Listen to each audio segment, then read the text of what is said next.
जागतिक युवा कौशल्य दिनानिमित्त उमरगा येथील मायक्रोकॉम कम्प्युटर एज्युकेशनमध्ये कौशल्य विकास, रोजगार आणि उद्योजकता विभागाच्या वतीने कार्यक्रम आयोजित करण्यात आला।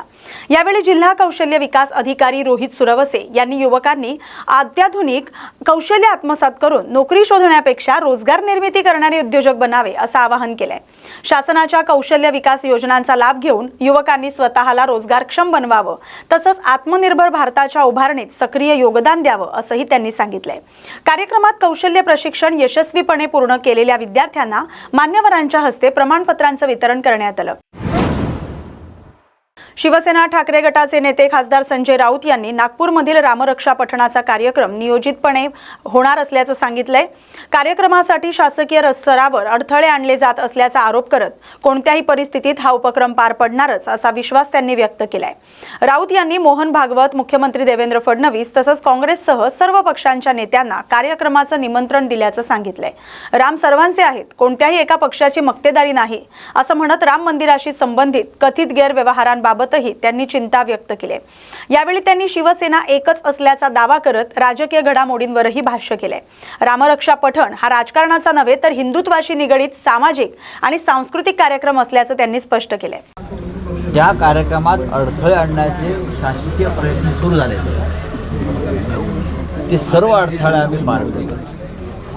म्हणजे होर्डिंग लावू द्यायचे नाही, बॅनर लावू द्यायचे नाही, परवानग्यांचा विषय, जे काही गोष्टी करणं शक्य आहे त्या जरी होत असल्या तरीही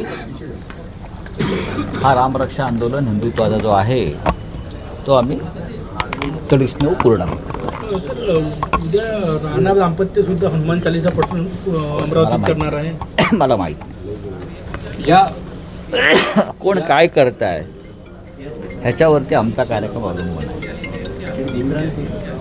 हा एक राष्ट्रीय स्तरावरचा कार्यक्रम आहे। शिवसेना ही या महाराष्ट्रातल्या हिंदुत्वाची जनक आहे, लक्षात घ्या। सिंधुदुर्ग जिल्ह्यातील आंबोली येथील नांगरतासवाडी या परिसरात भात लावणीसाठी गेलेले 4 शेतकरी अचानक आलेल्या पुराच्या पाण्यात अडकले। पाण्याची पातळी आणि प्रवाह अचानक वाढल्याने ते बाहेर पडू शकले नाहीत। घटनेची माहिती मिळताच Sahyadri adventure rescue group Amboli सांगलीचे पथक तात्काळ घटनास्थळी दाखल झाले। रेस्क्यू टीम मधील उत्तम नार्वेकर, सुजित चुलियान आणि मायकल डिसोजा यांनी जीवाची पर्वा न करता वेगवान प्रवाहात उतरून अत्यंत धाडसाने 4ही शेतकऱ्यांना सुखरूप बाहेर काढलं। या धाडसी बचाव कार्यामुळे संभाव्य अनर्थ टळलाय। रेस्क्यू पथकाच्या कामगिरीचं सर्वत्र कौतुक होत आहे। दिल्लीतील जंतर मंतर इथं उपोषण करणारे सोनम वांगचुक यांच्या समर्थनार्थ कराडमधील कोल्हापूर नाका इथं बळीराजा शेतकरी संघटना, शेतकरी कामगार पक्ष आणि राष्ट्रीय समाज पक्षाच्या वतीनं रास्ता रोको आंदोलन करण्यात आलं। आंदोलनादरम्यान केंद्र सरकार विरोधात घोषणाबाजी करत नीट परीक्षेतील कथित अनियमिततेप्रकरणी केंद्रीय शिक्षण मंत्री धर्मेंद्र प्रधान यांच्या राजीनाम्याची मागणी करण्यात आली। आंदोलनामुळे काही काळ वाहतूक विस्कळीत झाली।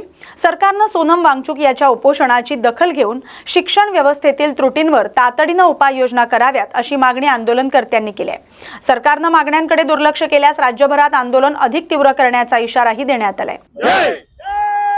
ॲडव्होकेट भाई समीर देसाई, शेतकरी कामगार पक्ष सातारा जिल्हा अध्यक्ष। सोनम वांगचुक आज 19 दिवस झालं उपोषणाला दिल्लीला बसलेले आहेत।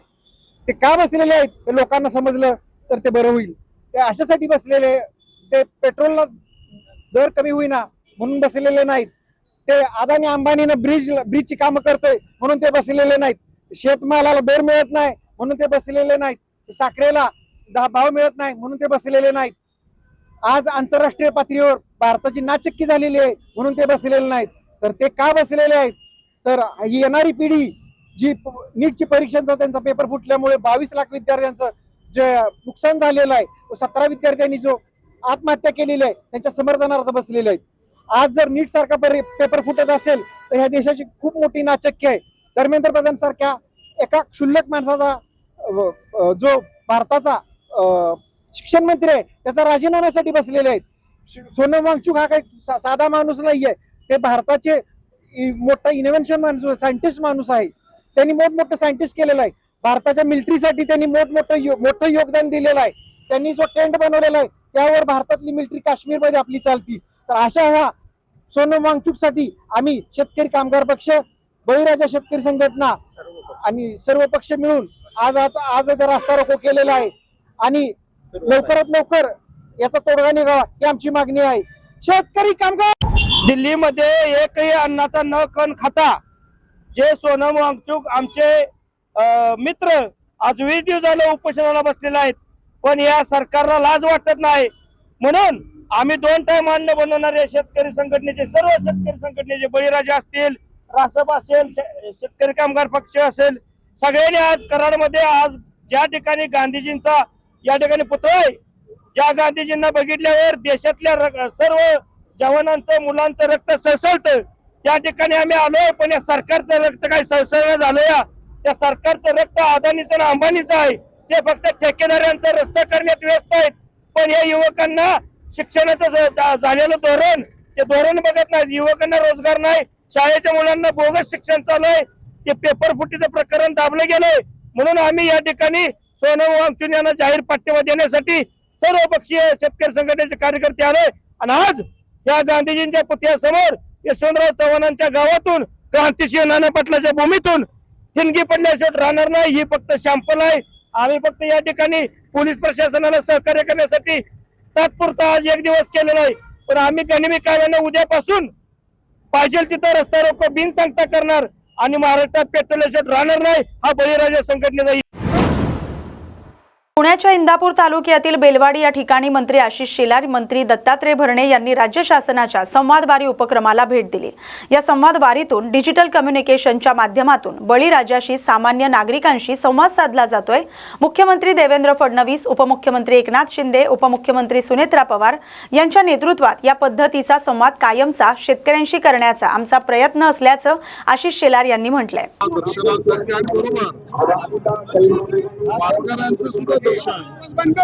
आणि ज्ञानोबा माऊलींच्या पालखीत आणि तुकोबा महाराजांच्या पालखीत सुद्धा नतमस्तक होण्याचं संधी आणि सौभाग्य मला सहपरिवार लाभलं. आमच्या कष्टकऱ्यांचं, शेतकऱ्यांचं दैवत म्हणजे आमचं पांडुरंग आणि तुकोबा, त्याच्या चरणी नतमस्तक होतो. आणि महाराष्ट्र, संपूर्ण देश आणि संपूर्ण मानव जाती, प्राणी मात्र सुद्धा यांना सुख, शांती, समृद्धी, समाधान, आनंद, परमानंद, ब्रह्मानंद मिळो अशी ज्ञानोबा माऊलींच्या, विठोबा चरणी, तुकाराम महाराजांच्या चरणी प्रार्थना.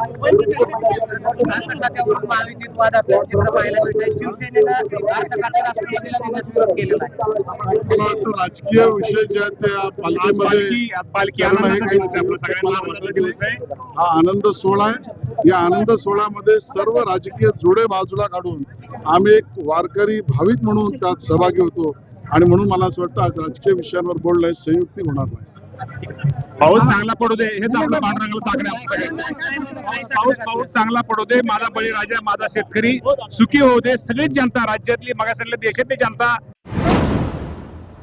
बुलढाणा जिल्ह्यात गेल्या 10 ते 12 दिवसांपासून पावसानं दडी मारल्यानं शेतकऱ्यांसमोर दुबार पेरणीचं संकट उभं ठाकलंय. त्यामुळे रुसलेल्या वरुण राजाला प्रसन्न करण्यासाठी ग्रामीण भागात असलेली धोंडीची जुनी परंपरा जपत शेतकऱ्यांनी विठुराया चरणी साकडं घातलंय. धोंडी धोंडी पाणी देचा गजर करत समाधानकारक पाऊस पडावा आणि शेतकऱ्यांची बळीराजाची भरभराट व्हावी असं साकडं बळीराजांनी विठुरायाला घातलं. बुलढाणा जिल्ह्यात परिस्थिती अत्यंत चिंताजनक झाली. नुकतीच उगवलेली पिकं आता पाण्याअभावी करपून नष्ट होण्याच्या मार्गावर आहेत. एकीकडे बोगस बियाणांमुळे शेतकऱ्यांवर आधीच दुबार पेरणीची वेळ आली होती आणि आता निसर्गाच्या लहरीपणामुळे पिकं हातची जाण्याची भीती निर्माण झाली. गेल्या 10-12 दिवसापासून पावसानं बुलढाणा जिल्ह्यामध्ये दांडी मारली. त्यामुळे शेतकरी खूप मोठा या ठिकाणी संकटात सापडला आणि शेतकऱ्याची निराशा झाली. आणि तितक्यातच काही सोयाबीन बोगस कंपन्यांनी शेतकऱ्यांना फसवलं आणि ते बी खराब झालं आणि ते बियाणं उगलं नाही. त्याच्यामुळे शेतकऱ्यांना दुहेरी संकट उभं राहिलं. म्हणजे शेतकऱ्यांनी काय करावं हे शेतकऱ्यांना कळत नव्हतं. त्यामुळे आम्ही आज या देऊळघाट ठिकाणी की धोंडी धोंडी पाणी दे अशा प्रकारे आपल्या गावामध्ये ती काढली आणि देवाला प्रार्थना केली की बा पाणी पडू दे आणि शेतकरी सुखी होऊ दे. अशा प्रकारे आम्ही देवाला आज प्रार्थना केली, विठ्ठलाला प्रार्थना केली आणि अशा प्रकारे घोषणा आम्ही कार्यक्रम शेतकऱ्यासाठी घेतला. राज्यातील शेतकऱ्यांची बोगस आणि निकृष्ट बियाणांपासून होणारी फसवणूक रोखण्यासाठी मंत्रालयात झालेल्या बियाणे गुणवत्ता नियंत्रण समितीच्या बैठकीत आमदार राजेश बकाने यांनी आक्रमक भूमिका घेतली। शेतकऱ्यांना फक्त बियाणांची किंमत नव्हे तर पेरणी, मजुरी आणि दुबार पेरणीचा संपूर्ण खर्च भरपाई म्हणून मिळावा अशी मागणी त्यांनी केली। याशिवाय प्रत्येक बियाण्यावर QR कोड आधारित ट्रेसेबिलिटी, जिल्हास्तरीय तक्रार निवारण केंद्र, डिजिटल देखरेख आणि बोगस बियाणं उत्पादकांवर कठोर कायदेशीर कारवाईचीही त्यांनी जोरदार मागणी केली।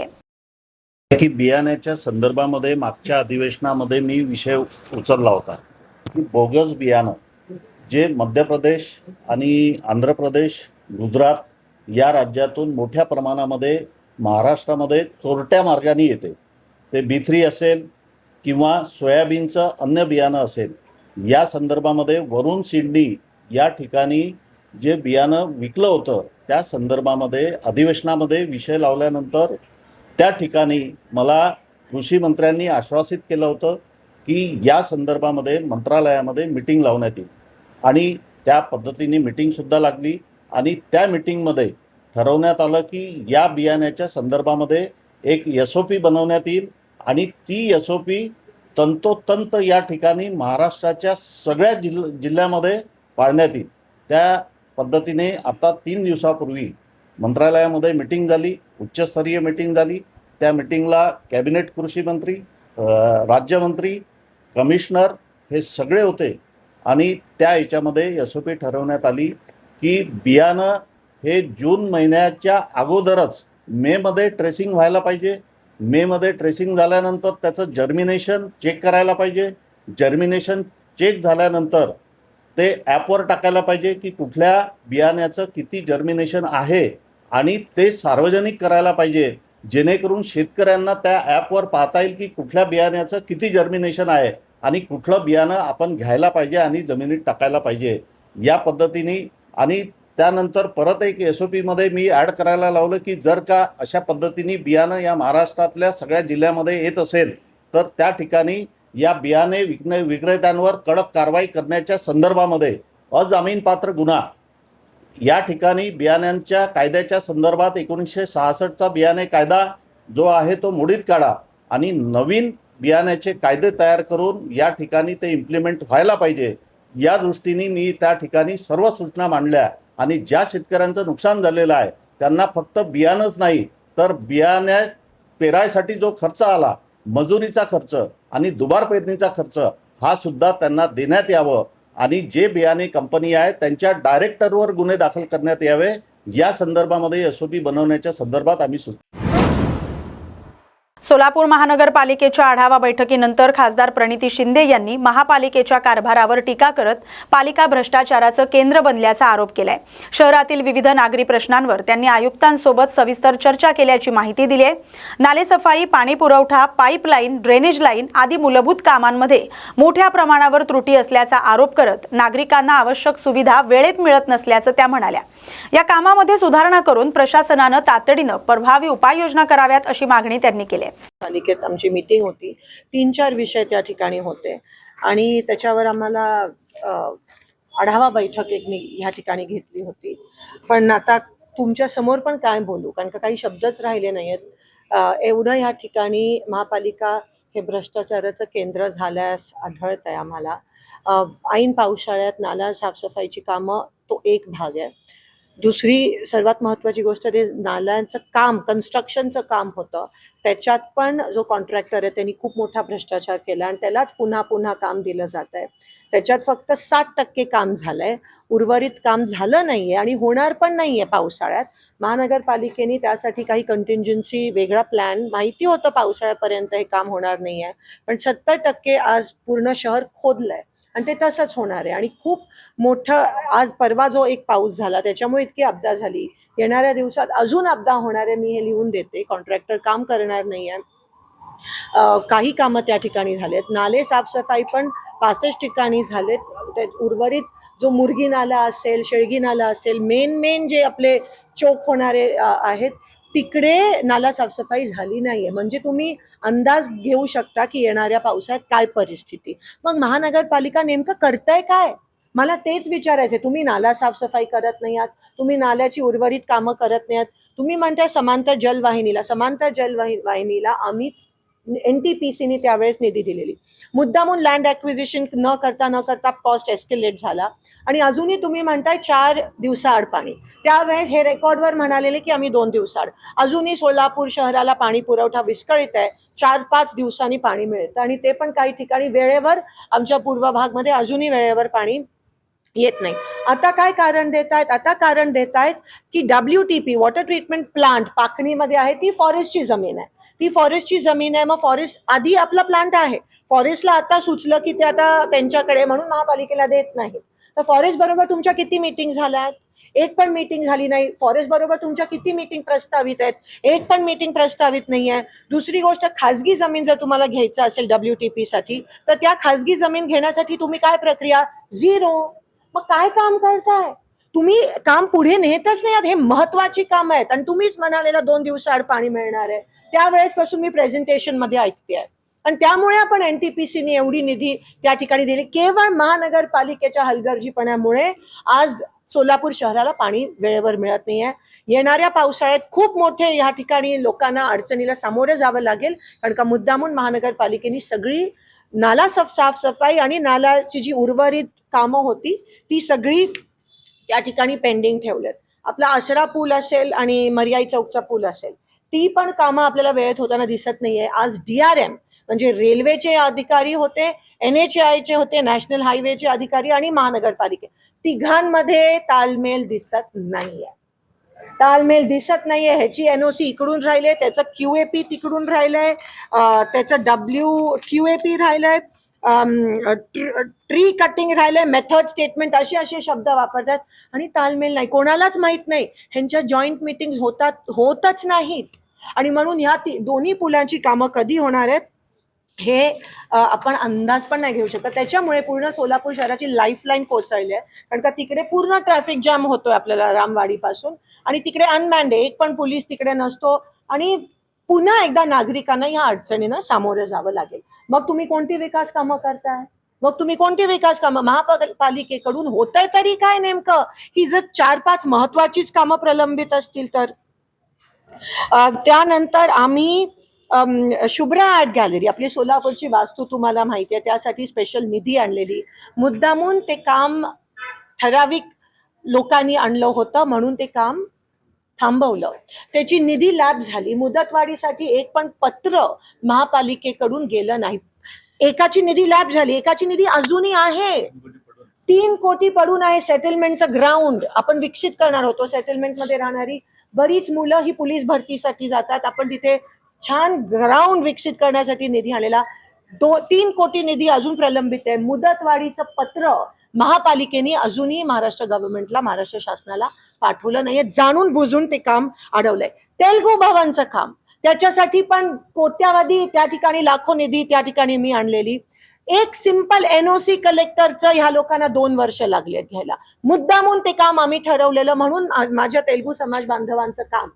हे काय वैयक्तिक कामं नाहीये, टेंडर उचलण्याची, कॉन्ट्रॅक्टर आमचे दमदाटी देऊन, ही सोलापूरच्या जनतेची विकासाची कामं मुद्दामून महानगरपालिकेने थांबवली. ती खास आम्ही आली. बरं चला, नगरोत्थान पण तुम्हाला माहितीये, नगरोत्थानचे फक्त 250 कोटी प्रस्तावित होते, फक्त 80 कोटी आले आणि 250 कोटी येणार नाही. महाराष्ट्र शासनाकडून ह्यांना ठोस उत्तरं मिळत नाहीयेत.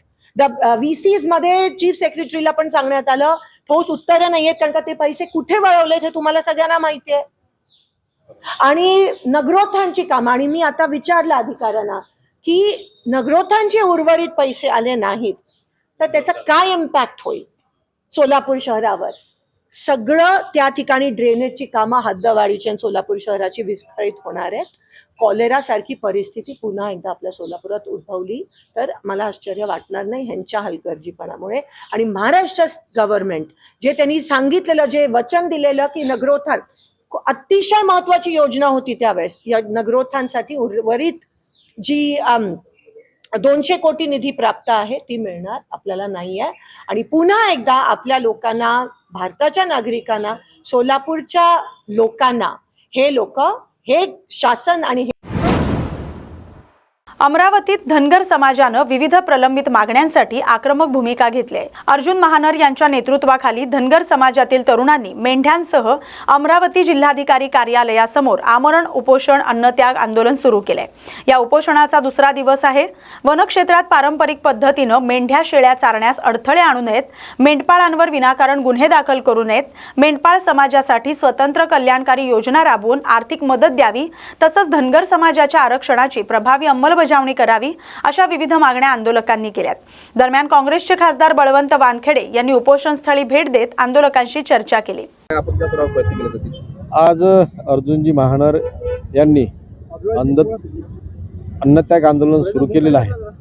त्यांचे जे काही मागण्या आहेत त्या रास्त आहेतच, कारण अनेक वर्षापासून हा समाज सातत्यानं मेंढपाळी करून आपला उदरनिर्वाह करतो आणि उदरनिर्वाह करत असताना त्यांच्या जर मेंढपाळांना जर चारा मिळत नसेल, ते जर कुठं चारत असतील तर ते जर वन विभाग त्यांना वारंवार त्रास देत असेल, त्यांच्यावर फार मोठ्या प्रमाणावर दंड आकारत असतील, अशा पद्धतीची हे अतिशय चुकीचं आहे, हे सुलतानी आहे. त्याचबरोबर त्यांचे जे काही अनेक प्रश्न आहेत, मग स्वतंत्र आरक्षण असेल किंवा त्यांना अजून काही सुविधा असतील, त्या सुविधा अजून, कारण मेंढपाळ हे साधारणतः जंगलातच राहणारे लोक आहेत, त्यांचे वस्ती करून राहतात, त्यांचे पाल मांडून बसतात आणि त्यांना सुविधा हे देणं गरजेचं आहे. पण याच्यात राज्य सरकारची मानसिकता पाहिजे. राज्य सरकारनं पुढाकार घेणं गरजेचं आहे. सकारात्मक भूमिका राज्य सरकारनं घेऊन या मेंढपाळांचे प्रश्न सोडवावेत, अशी मी शासनाला सुद्धा विनंती करेल. आणि मी या मेंढपाळांच्या आंदोलनाच्यासाठी त्यांच्यासोबत आहोत. हेच या प्रश्न पालकमंत्री अमरावती दौरा या संदर्भात मी पालकमंत्री महोदयांसोबत चर्चा करणार आहोत. हा यांचे मुद्दे आता पालकमंत्री महोदय आल्यानंतर मी त्यांच्यासोबत बोलणार आहोत. गोंदिया जिल्ह्यातील देवरी येथील मातेश्वरी राईस इंडस्ट्रीजच्या गोडाऊनला पहाटे सुमारे 2:30 वाजताच्या सुमारास भीषण आग लागली. गोडाऊनमध्ये आदिवासी विकास महामंडळ गडचिरोली, आदिवासी विकास महामंडळ भंडारा आणि मार्केट फेडरेशन गोंदिया यांच्या धानाचे 42 लॉट साठवून ठेवण्यात आले होते. आगीची माहिती मिळताच देवरी, आमगाव, सालेकसा आणि सडक अर्जुनी येथील नगरपंचायतींचे अग्निशमन दल घटनास्थळी दाखल झाले. आगीवर नियंत्रण मिळवण्याचे प्रयत्न सुरू आहेत. महसूल विभागाचे अधिकारी देखील घटनास्थळी पोहोचून पंचनामा करतात. दरम्यान मिल मालकांनी प्राथमिक अंदाजानुसार सुमारे 7 कोटी रुपयांचं नुकसान झाल्याची माहिती दिली. आगीचं नेमकं कारण अद्याप समोर आलेलं नाही. सर, आम्हाला माहिती मिळाली आहे की सकाळी आज की रात्री 2 वाजेच्या सुमारास इथं आग लागलेली आहे. आग लागण्याचं कारण काही आम्हाला माहिती पडलेलं नाही, तरी आमचं पंचनामा करणं चालू आहे. खूप अति प्रमाणात नुकसान झालेलं दिसतच आहे आपल्याला. सर, आता आम्ही कंटिन्यू ते बघत आहोत. काही जीवितहानी तर झालेली नाही आहे, पण आम्ही त्यांचं कार्य चालू असल्यामुळे आम्ही थोडा वेट करून करत आहोत पंचनामा. आधीच निकृष्ट बियाणांमुळे हतबल झालेल्या शेतकऱ्यांना अनेक अडचणींचा सामना करावा लागतोय. शेतकऱ्यांपुढील अडचणींची ही मालिका थांबत नसल्याचं चित्र आहे. आता वन्य प्राण्यांमुळे पिकांची नासाडी होऊन शेतकऱ्यावर दुबार पेरणीची वेळ आली आहे. बुलढाणा जिल्ह्यातील मेहकर तालुक्यातील जानेफळ शेत शिवारातील शेतकऱ्यांना हा वाईट अनुभव आलाय. जानेफळ परिसरात नीलगाई अर्थात रोही या वन्य प्राण्यामुळे पिकांची मोठ्या प्रमाणावर नासाडी झाली. जानेफळ परिसरातील मिस्किनवाडी येथील संदीप रामेश्वर आडवे आणि अरुण रामेश्वर आडवे या 2 सख्या भावांच्या शेतात नीलगाईच्या मोठ्या कळपानं सोयाबीन पीक काही तासातच उद्ध्वस्त केलं. काही दिवसांपूर्वी 6 एकर शेतात सोयाबीनची पेरणी केली होती. हे दोनही भाऊ पिकांची डवरणी करण्यासाठी शेतात होते, मात्र शेतात पाऊल टाकताच त्यांना मोठा धक्का बसला. नीलगाईच्या कळपानं त्यांच्या 6 एकर क्षेत्रातील सोयाबीनचं कोवळं पीक पूर्णपणे फस्त करून उद्ध्वस्त केलं. अखेर त्यांनी उरल्या पिकावर वखर फिरवला. शेतात आम्ही जे शेत पेरलं होतं ते रोयांनी खाल्लेलं आहे पूर्णपणे. का सरकारनं काहीतरी आम्हाला त्याच्यासाठी काही कंपाऊंड. किती संख्या आहे अंदाजे रोही किती असू शकतात? आमच्या शेतात 50-60 रोही येतात रोज. बरं, वन विभागाकडे काय मागणी आहे मग तुमची? आता काहीतरी त्याच्यासाठी मदत करावी, जाळी, कंपाऊंड, काही आपल्या झटका मशीन, बरं, याचे काहीतरी द्यावं. नुकसान झालेलं आहे भरपूर. नुकसान भरपूर म्हणजे जो तुडवा करतात आणि खातात पण ते. या बातमीसोबतच बातम्या गावाकडच्या मध्ये आता इथेच थांबतोय. अशाच महत्त्वाच्या बातम्यांसाठी पाहत राहा न्यूज मराठी 24/7. नवा भारत, नवा विचार.